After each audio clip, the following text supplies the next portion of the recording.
Buenas tardes y les pido disculpas, pero no falo portugués, voy a darle la charla en español. Pero voy a tratar de hablar lo más despacio posible y no hay ningún inconveniente en que me interrumpan para que repita o aclare algún concepto que no esté.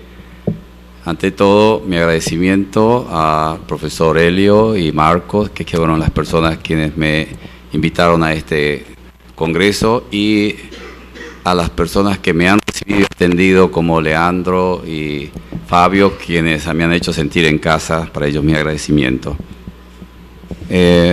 La charla esta que van a escuchar ustedes va a ser bastante diferente a las que han escuchado estos días. Lamentablemente es una charla de materiales que quiere en cierto modo mostrarles a ustedes las dificultades que tienen quienes pretenden desarrollar tecnologías para producir celdas fotovoltaicas, que son los componentes que integran un módulo fotovoltaico. Como este congreso tiene una fuerte orientación a ver qué pasa con las fuentes alternativas, en especial la energía solar fotovoltaica, me pareció prudente traer esta problemática para discutir ustedes, y que es una de las líneas principales de trabajo de mi grupo en la ciudad de Santa Fe.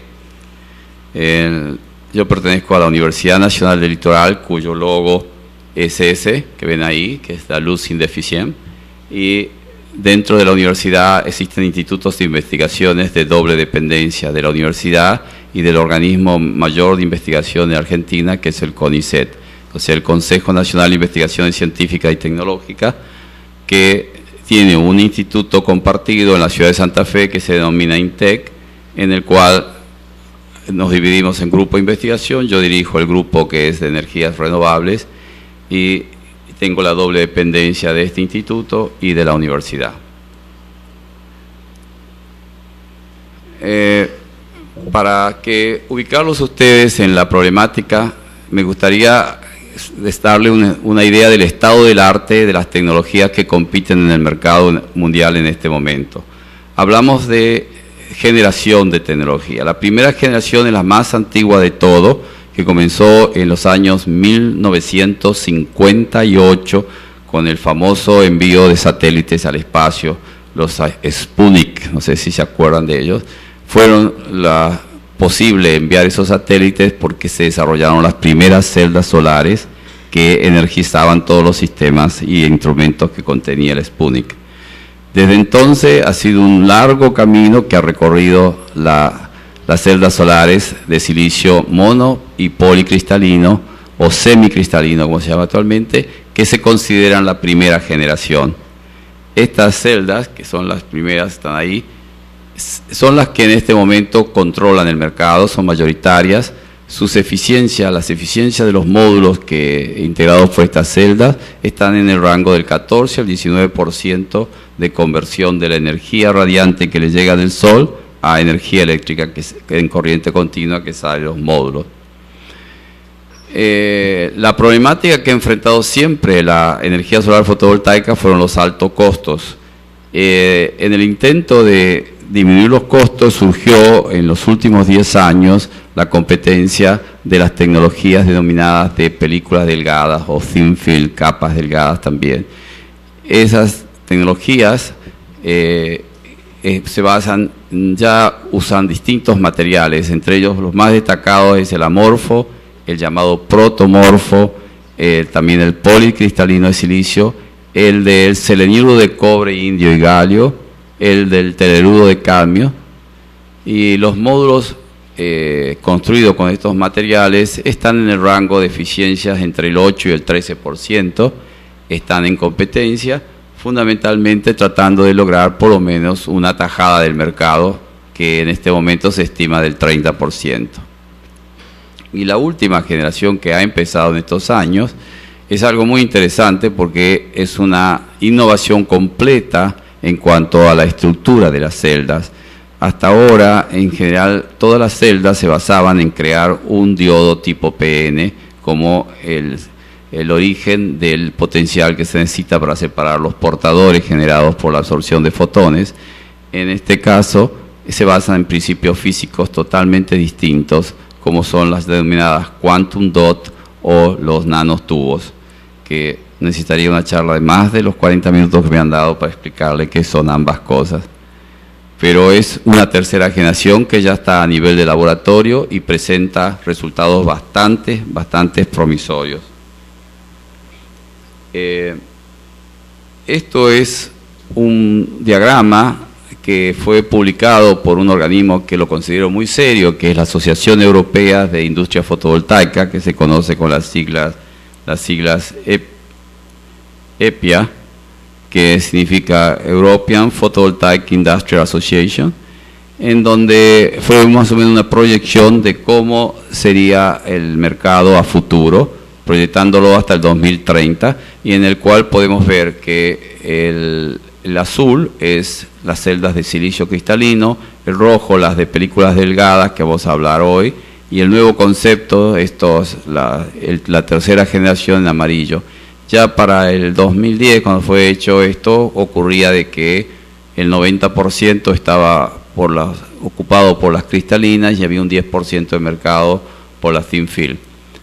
Pero se ve que a medida que avanzan los años, no es que disminuya la producción de silicio cristalino a costa de que avanza la de películas delgadas y nuevo concepto, sino que van compartiendo el mercado, porque lo que está acá arriba indicado es cómo aumenta el volumen de mercado. Estamos hablando, esta es una cifra un poco pequeña, de 3 a 7 gigawatts para el año 2010, terminando en 380 en el 2030. Bueno, estos números han sido prácticamente superados, pero en muchos órdenes. En este año 2011 se estima llegar a una cifra alrededor de los 22 gigavatios de producción mundial de fotovoltaica. Pero la idea es de que no va a haber desplazamiento, sino va a haber coparticipación del mercado de las tres tecnologías en un futuro como es el 2030. Las tecnologías basadas en el silicio, ¿cuáles son los pros y los contras? ¿Por qué discutir esto? La clásica que hablábamos, la primera generación, es la de obra monocristalina o semicristalinas con eficiencias 14 y 9%, y que sus costos están entre 3 y 4 dólares el vatio. Presenta una vida media mayor a 35 años. Es una imagen de cómo podemos imaginarlo, lo mono y lo polo, es así. Esta es una estructura monocristalina. Ustedes pueden ver que todo el material está muy ordenado. Cada una de estas esferitas representa un átomo y los átomos están en su estructura cúbica muy ordenado a lo largo de todo. Esto es lo que industrialmente se ve, que son las barras, los cristales, que es una técnica conocida con el nombre Czochralski, en los cuales luego hay que cortarlos en rebanadas como esta, en slices, que son los que se denominan las obleas. Y a partir de este material es que se construyen las celdas que luego se empanelan y forman los módulos fotovoltaicos. El semicristalino se hace por fundición del silicio en barras, en lingotes así, que también luego debe ser cortado, pero ya su estructura presenta algo similar a lo que tenemos acá abajo en el rincón derecho, donde hay ordenamientos agrupados por sectores y donde se encuentran, y es decir, esos encuentros son bordes y todo el ordenamiento se denomina un grano. Entonces está constituido por granos, por eso son policristalinos, de poligranos, y tienen sus bordes de grano y dentro del grano toda una estructura ordenada como la de los monocristalinos. Luego, en película delgada tenemos todas las versiones de silicio en todos los nombres: amorfo, protomorfo, microcristalino y policristalino. Toda la línea desde el amorfo hasta el policristalino implica cómo los átomos se van ordenando y llegando a un momento donde no hay un orden absoluto, es totalmente desordenado el arreglo, como ven en esta maraña acá, de átomos enlazados en forma totalmente aleatoria. Este dibujo lo simboliza también, hasta volver al policristalino que le mostrábamos hace un rato.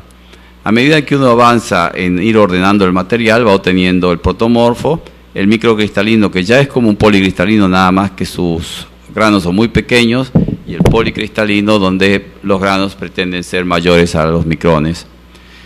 Y ustedes pueden ir observando que en el caso del amorfo la eficiencia es baja, pero los costos también son bajos, pero la vida media es baja. El silicio protomorfo tiene una eficiencia mejor que el amorfo y costos también mejores y una vida media un poquito mayor. El microcristalino tiene eficiencias bajas, costos regulares, pero vida media más larga. Y el que tiene mayor expectativa es el silicio policristalino con eficiencias del orden, llegando a 15%, un costo menor al dólar del vatio pisco y una vida media predecible mayor a 25 años. Esto es la forma que ustedes las encuentran comercialmente. Esta es una celda monocristalina, esta es una celda policristalina, esta es una silicio amorfo o protomorfo sobre un sustrato rígido y estas son sobre sustratos flexibles. Estas son las formas comerciales que probablemente lo hayan conocido.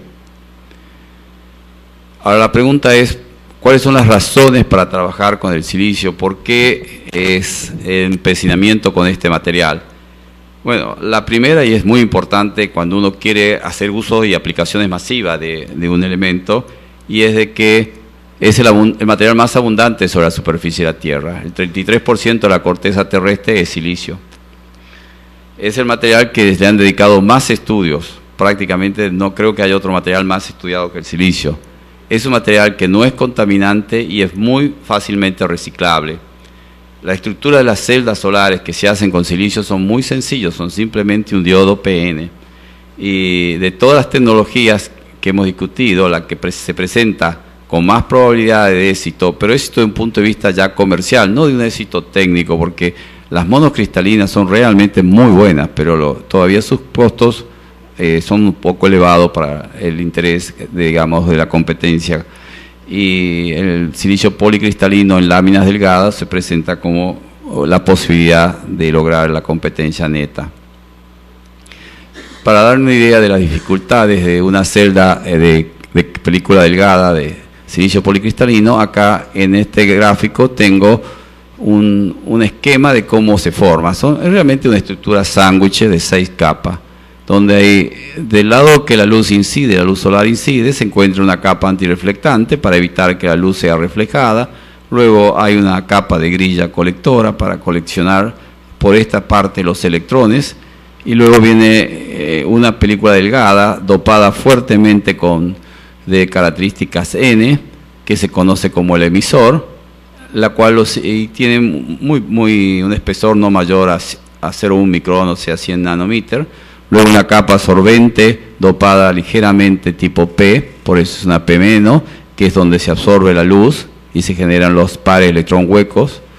Y en la unión del emisor con la capa absorbente está la famosa juntura PN, que es el punto clave delicado de esta celda. Esta tiene un espesor entre 1,5 y 2, dependiendo del tamaño de grano del policristalino.